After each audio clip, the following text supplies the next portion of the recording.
Welcome to the Forensic Cop Podcast. Liverpool won, West Bromwich Albion won. Okay, I think that's the podcast over. Yeah, that was not fun. I feel like the worst part about it is at the end I really wasn't surprised. Like it felt that the West Brom goal was coming. And Klopp knew it too. You could just see from the way he was acting on the sideline. You could tell he was extremely nervous. You know what this reminded me of? It reminded me of, so Klopp's been with us. This is his 5th season, I think. And every time in the winter, we talk about this every single year, after some type of extended break, the team comes back and they're just completely lackluster, devoid of ideas. And that was exactly what it was today. Even in the first half, where it looked as if we were dominating, and on the one hand, it could have totally turned into one of those score lines where we went 4-5-0 with ease. But there was just no invention, no cohesion, no synergy, no ideas, no energy. It was just flat. And I don't know. I don't know if I should be concerned or used to this by now, because every single winter this happens after an extended break, and we had 8 days off, and I think that's the most we're ever going to get this season.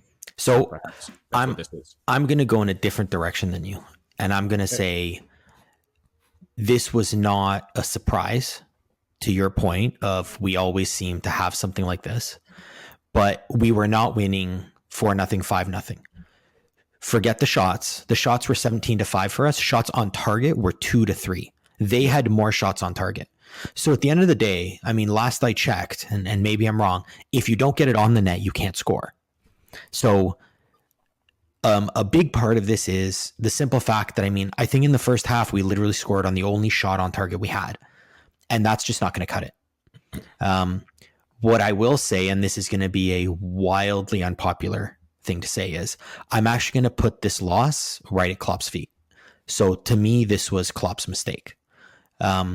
West Brom were not going to, require a significant defensive performance. We were going to need to cut through them, and I simply don't understand why Shaqiri was left on the bench. We need either Shaqiri, Keita, or Thiago on for a team like this. We don't have Thiago. He's not available. Okay. Keita's injured. Okay. Then you push Shaq on. Again, not saying that Gini played poorly or Curtis Jones played poorly. But this is the kind of game that one of Shaq's passes can change from a 1-0 game in the 80th minute to a 2-0 game in the 90th minute because it's over. I agree completely. And I think that this game was one game too far for Jones, and certainly maybe about 3 games too far for Gini. And Henderson was just Henderson, right? The good thing about him is that you know what you're going to get, right? He's always going to play that way, except if everybody else is flat, then it becomes more highlighted that he offers very little when you're trying to push for a goal. And I think that we had the opportunity to push Henderson back into the defense when Matip came off injured, and then bring on another midfielder to just change it up a little bit in the midfield, because Gini, Jones, and Henderson have been playing very well for Liverpool. But unfortunately, in a game like this, when you need goals and you need opportunities for your front three and they're not clicking, none of those three are going to create opportunities for them, to your point. And to what you said, I'm simply beside myself that Reece Williams was brought in. I simply couldn't believe it. Again, and that's why I come back to this one's on Klopp. You move Henderson to the defense, you move Gini to the holding midfield role, and you bring Shaq on. It was clear as day what we needed by that point. The fact that you didn't start Shaq, that's not good. I don't think that's a good look for Klopp. The fact that you didn't bring him on later, you need to know with 1-0 the way we've been playing this year, whether it's the ref, whether it's VAR, whether it's a deflected ball, we're not keeping clean sheets, and one's not going to cut it. And we needed someone to create. And whether, I'll be honest, I'm actually okay if you told Jones go out there and create, because there's a part of me that thinks he might actually be able to do it. He's Right. had some decent passes. He's had some decent runs that make me think he can give more, but he's being held back. So you either let him go or you bring on Shaq. Like, you have to do something. And what I'm going to say is, I think it's Sam Allardyce, right? The guy who just took over for West Brom. Yes. He is exactly what I keep saying Klopp needs to do. The first half, he played a system that, let's be honest, we were asking ourselves, why did West Brom even bother showing up to this game?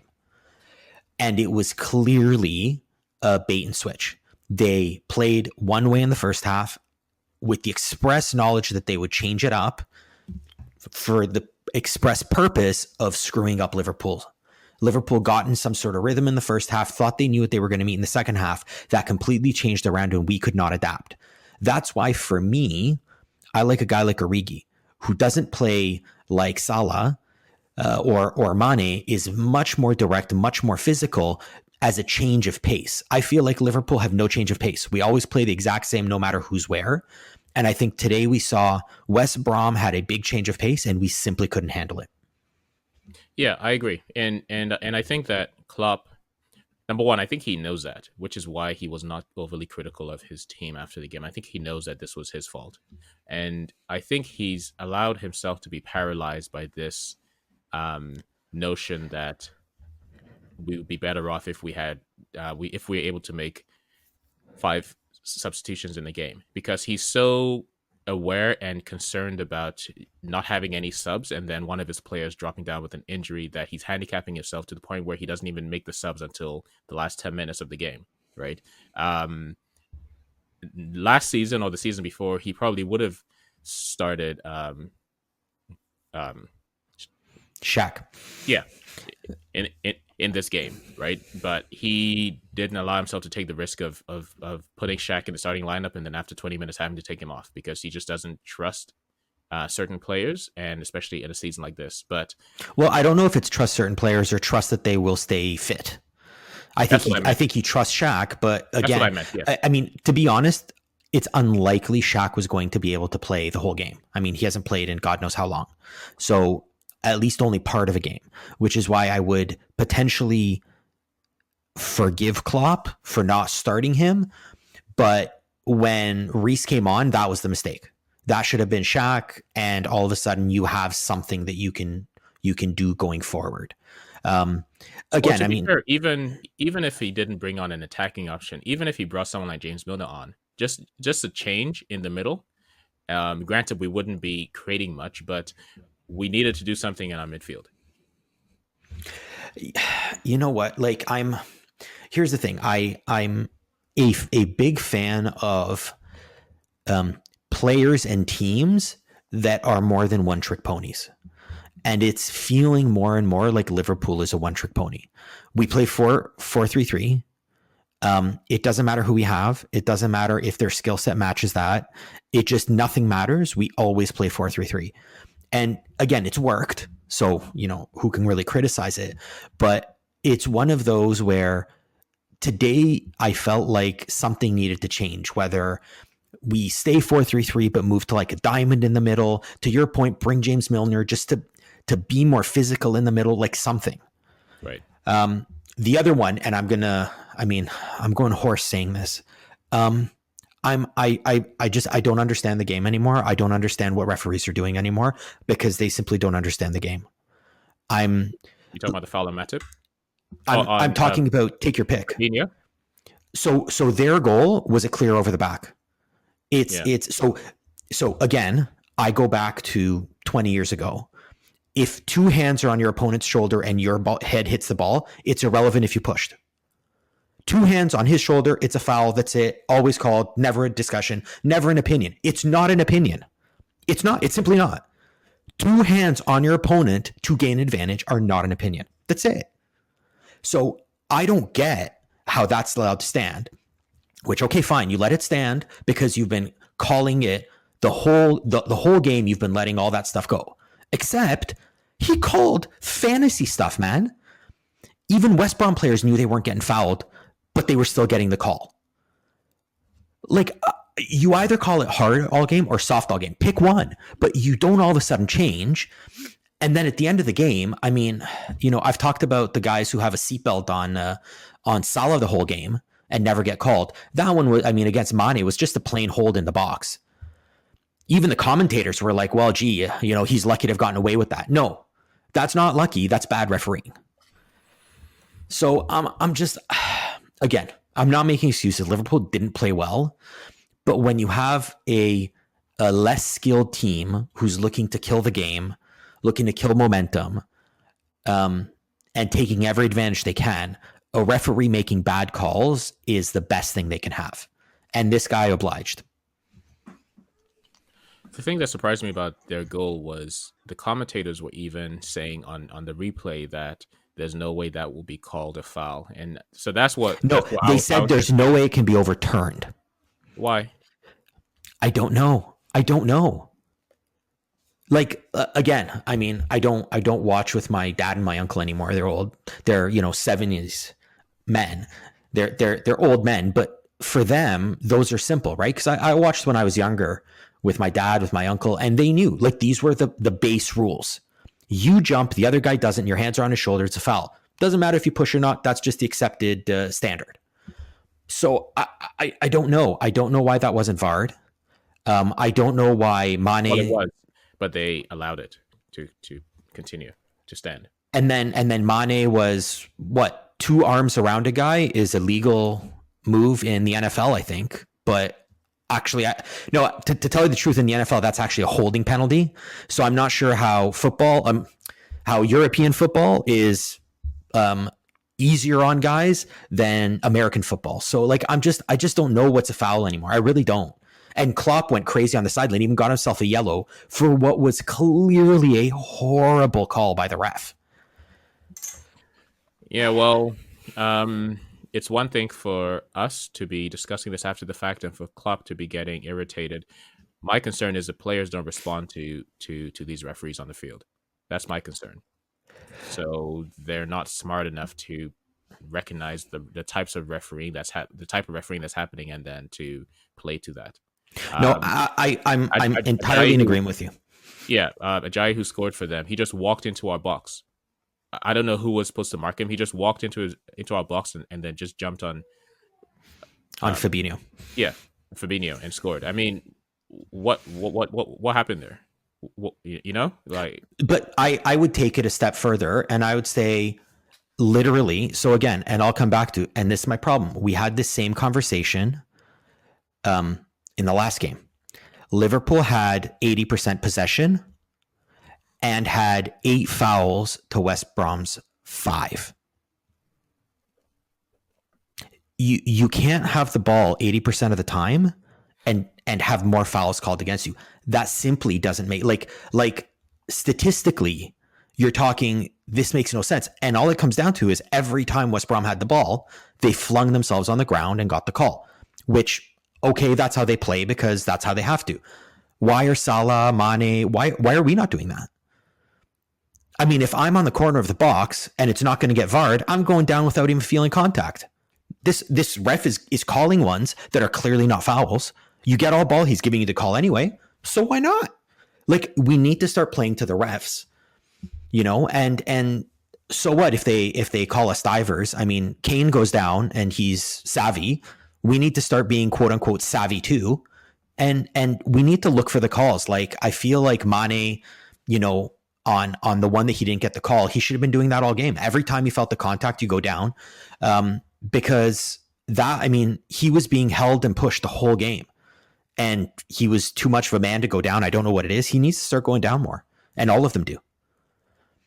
Well, it can go both ways, right? So it's either you go down more or you don't go down at all, knowing that you're not going to get the call, right? And unfortunately, I feel like, especially our front three, well, in terms of attacking, our front three always, they somehow choose the wrong option when it's a lot. It's in their advantage if they just stay on the feet and get a shot off. They fall, hoping that the ref will call, right? And then we saw it in the game. Was it against Atalanta at home in the Champions League, where we were just assuming that the ref would be making calls that he didn't? It was obvious the ref was calling a tough game. He was allowing a lot of craziness to happen, and we didn't respond. Oh yeah. Again, I'm not saying we should dive every game. I'm saying after like the third fantasy contact call where nothing has happened, then you have to start playing that game. So yeah, I even know the game you're talking about. It was like that's the one we went into extra time, right?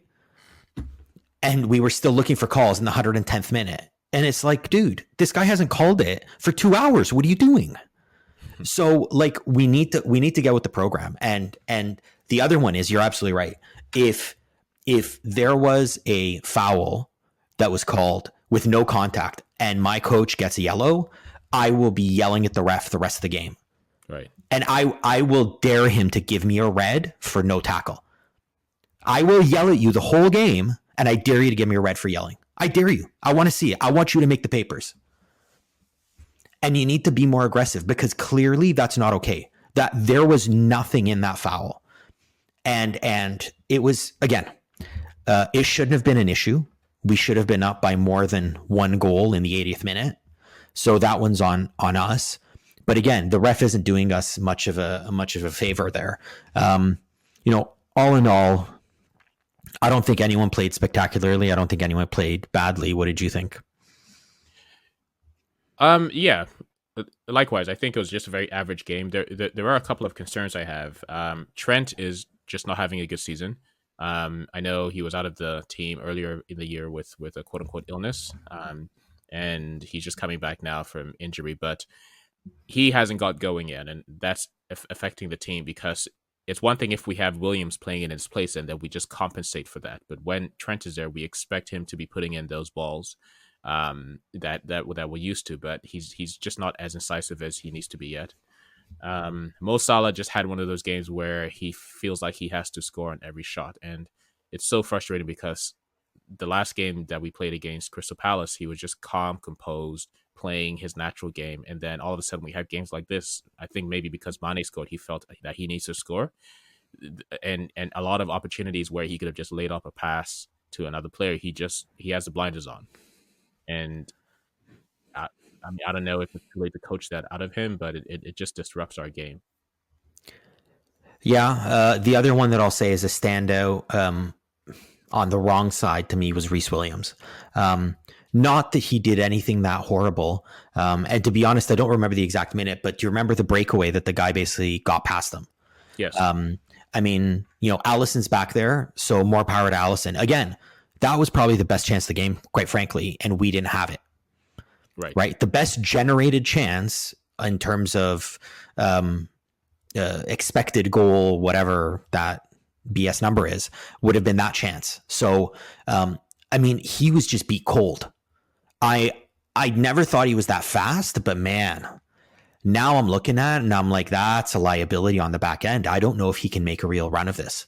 Like, that was a bit eye-opening for me. It makes you wonder how bad Nat Phillips is, right? Because I know that Reece Williams has more potential because he's younger and he has a lot more room to grow, but he's clearly not ready to play in our team unless the rest of the team is doing their job, in which case he won't be exposed. But the fact that he's always the one coming on now instead of Nat Phillips makes you wonder how I think what gives him the advantage is that he's a football player. He knows how to use his feet, but he's extremely slow. And if there is one advantage that came out of this game, it's that Matip's injury happened now and not January 25th, right? So I want them to go into the transfer window knowing that we need to buy at least one or two defenders. I don't want any we'll just manage until the end of the season talk. We need defenders, otherwise we are not going to win this league. So I have been of the opinion from day one that we're not getting anybody else. We blew all the money that we had. I think, and in my defense, I've been saying that a lot longer than all these guys that started writing it a few days ago. So I've been calling it all season. I don't think we have the money for it. If there was ever a time we were going to buy anyone, it's after a game like this. Matip down. If nothing else, this reinforces you simply cannot count on the guy. I mean, he pulled up lane on a nothing. Like, that wasn't a hard sprint. That wasn't anything. He's just, and again, he's a very good defender. who frankly plays much better than others when he comes in cold. Right? Like some guys need games to get into like the flow of it. He comes in and he plays like he's been playing for, half a season. So kudos to him on that. But he can't be counted on. Reece Williams, I had to rewatch that bit a few times. He's simply not going to cut it for Liverpool.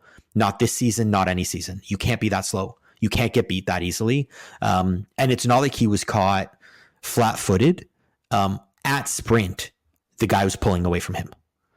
And that just can't happen. Say what you will about Joe Gomez heading the ball. That play doesn't happen with Gomez on the team. So that's a big one. But I absolutely agree with you. I mean, so here's a question. If Nat Phillips was on instead of Reece, do they even score the goal? And I say it's 50-50 because Nat Phillips goes for those balls. I don't know how, but he always seems to find those balls coming in that are dangerous. It always seems to hit him. Yeah. And frankly, I mean, what is Nat Phillips like? Is Nat Phillips sleeping with like Klopp's daughter or something that he can't get on this team? Because I mean, I don't think Klopp is a daughter, but it's not the point. I mean, I don't know why he's not on the team. He's much more sound. And to your point, it is clear that Reece Williams is not prepared for this. So, I mean, Nat Phillips would have taken the yellow card upfield instead of letting the guy get in on goal. He would have at least made a play on the ball, would have done something. And on the goal, Nat Phillips would have come across to stop that ball before it got there. So I don't know, from what we're seeing, I think Nat Phillips is your answer, not Reece Williams. But again, I don't know what's going on in the back there. I don't know what practice looks like. I mean, we've seen Nat Phillips in the game, 2 or 3 times now. And to my eye, he's looked good. So they must be seeing something we're not. I don't know what else to say. I think it may also just be like we were saying. It just comes down to who has the more potential to play in this team. Certainly not Nat Phillips, right? Of course, yeah, he'll come in now and do a better job, but long term, maybe Klopp is willing to take the chance and see if a run of games will show the potential that Reece Williams has, and if not, then we'll never see him again, type of thing, right? But I do think for sure against Newcastle, Nat Phillips is going to play. I think we can count on that. So kind of going back to what you were saying about buying a defender, do you agree that regardless of whether we have money or not, they will find a way to get a defender? So I think it would be completely irresponsible not if they don't. So it's not regardless of if we have money. It's very regardful of if we have money. And I mean, But you again, see how this is the way I would do it. Origi's got to go. You got to sell Nat Phillips or some other kid who has potential, and you put your money into another defender.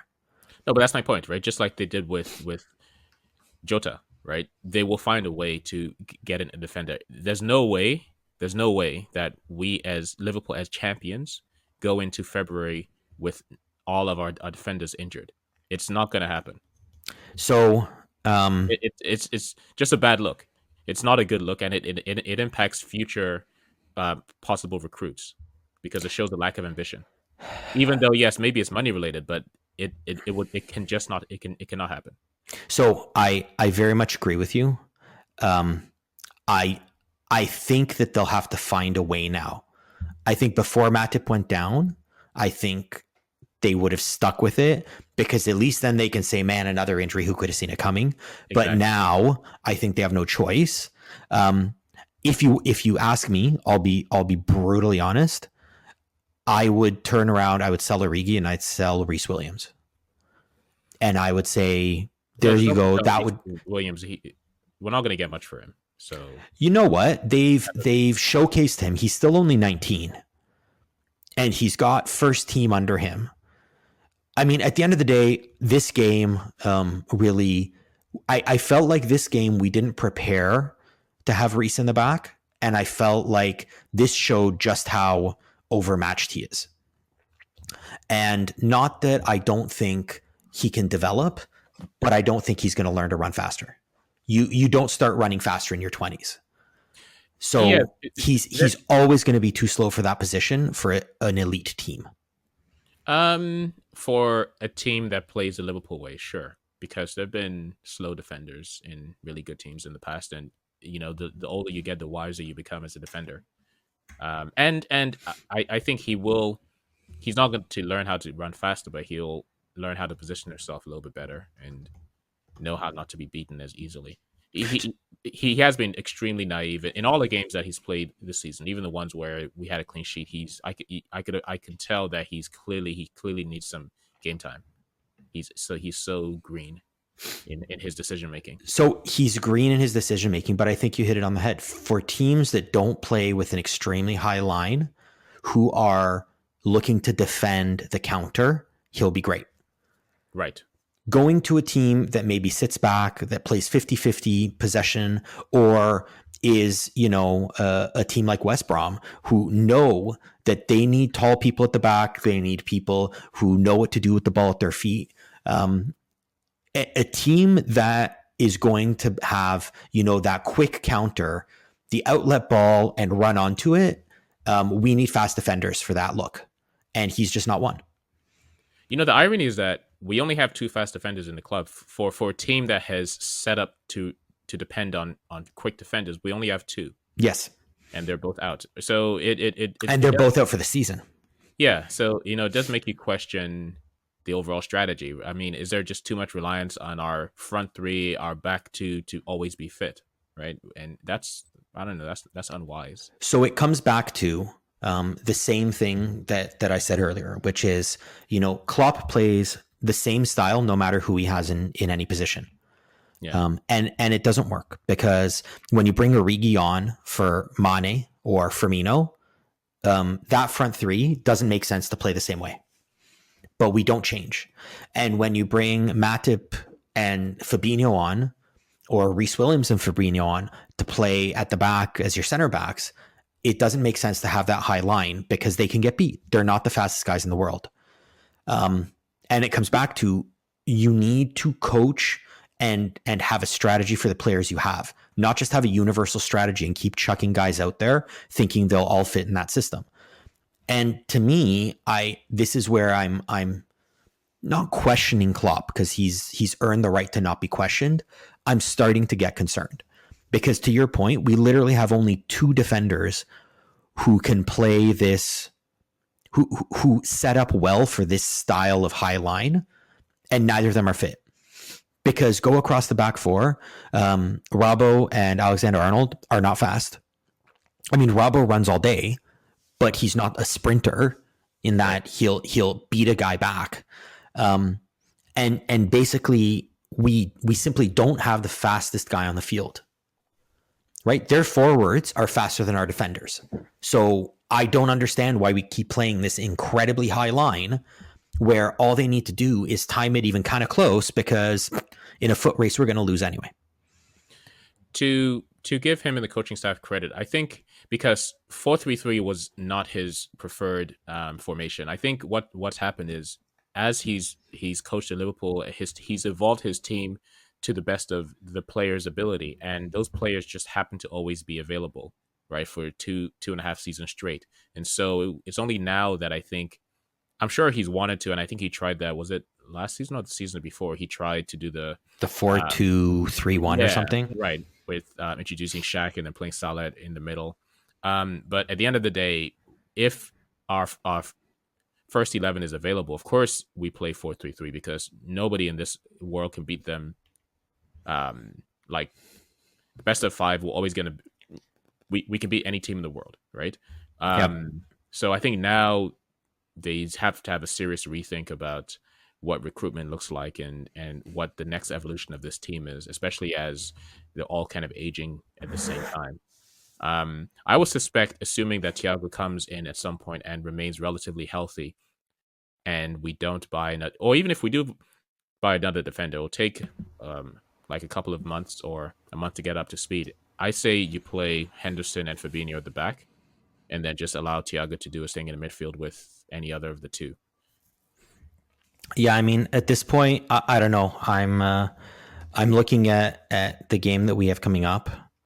in what, 3 days? I don't know, 20 minutes or something. I think they play games every 20 minutes now. I'm not sure. So the next game coming up, I think, is the last one before the break starts.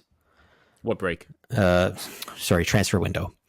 Oh, yeah. Before it opens. So I don't know. I'm kind of like, I'm hoping I'm wrong, and I'm hoping that they've already got a defender all lined up to come in day one.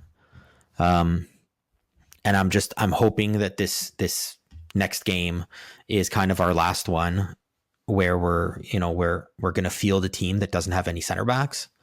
But I don't really know. Yeah, I think if they had anybody lined up, we would have known officially by now. I don't think anybody's lined up. I think they're still on the fence, to your point. If we can't afford it, then they were waiting to see, which is why I'm happy that what happened to Matip happened now, because it was always going to happen at some point.